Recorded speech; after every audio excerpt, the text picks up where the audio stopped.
ဒီမဲ့တော့လည်းမဟုတ်ပါဘူးခင်ဗျာပြဿနာတစ်ခုကိုဖြေရှင်းတတ်တဲ့နေနဲ့ဖြေရှင်းလိုက် ဟေ့သမင်းဆိုင်ဝင်သွားရင်ပတ်စံရှိမှပတ်စံပေးမှစားလို့ရဆိုမင်းတိထားဖို့ကောင်းတယ်ကွာ သိရပါဘောဖေကျွန်တော်ပေးတယ်ပတ်စံမရှိတယ်အဲ့ဘယ်လိုလုပ်မလဲ ပတ်စံမရှိမစားနဲ့ပေါ့ကွာ မစားလို့ရမလားအမေကဘိုက်တောင်ကြီးကသမင်းမစားလို့ဘာသာစားမလဲ အဲ့ဒါဆိုရင်ကိုယ့်အိမ်မှာကိုစားပေါ့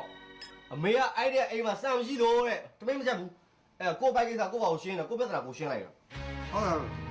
ကျွန်တော်အဲ့ဒါမွန်လာညပေါ်နဲ့ကျွန်တော်ဘိုက်ကိစ္စတော့ဆင်းရတယ် ။သမီးကတော့တငယ်ချင်းတယောက်အိမ်မှာသွားလေပြီးထမင်းစားလိုက်တယ် ပြဿနာဖြေရှင်းတယ်ဆိုတဲ့နေရာမှာရိုင်းရိုင်းဆိုင်ဆိုင်ဖြေရှင်းတာဖြစ်ရင်ရင်ကြီးကြီးဖြေရှင်းတဲ့ဤကိုမြည်ရွေးပြီးတော့သုံးပြတယ်မင်းပြောပေါ့ကျွန်တော်မှပတ်စံမရှိဘူးဒါနဲ့ကျွန်တော်ဘိုက်စားတယ်ကျွန်တော်ကျွေးပါခင်ဗျာခမင်းတယ်ကကျွေးမှာပေါ့မြန်မာလူမျိုးတွေပဲမရိုင်းပါဘူးကွာ အဖေပဲကျွန်တော်ကိုအားကိုတန်းလို့တင်ပေးထားရမလား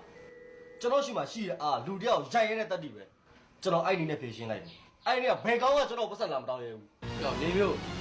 မင်းကိုလိန်မာရေးချရှိအောင်ငါစောင့်မနေတာမင်းကဖေကိုပြန်ပြောနေတယ်မင်းမိုက်ရဲတာရဲတာတတ်တိမဟုတ်ဘူးအဲ့ဒါမိုက်မဲတယ်လို့ခေါ်တယ်အဲ့ဒါမိုက်ရိုင်းတယ်လို့ခေါ်တယ်သားသမီးမကောင်းတော့မိဘကောင်းတဲ့မင်းတို့အတုံးကြတဲ့အဖေတွေမိတွေမှာလာကြည့်တယ်မင်းနားလေလား တော်ယူကအဲ့တော့အိမ်မှာတွင်းမစားကြတယ်အိမ်မှာတွင်းစားပြီဆိုအဖေကတစ်မျိုးအမေကတစ်မျိုးမိဘလို့ဆိုတာထိုင်စားရဲဆိုပြီးတိတ်ပြောနေတာခမင်းတလို့ဒုတ်ချက်ဆိုတာဒါပဲနေမှာအိမ်မှာမနေတော့ အော်ဒီကောဟဲ့ဒါလည်း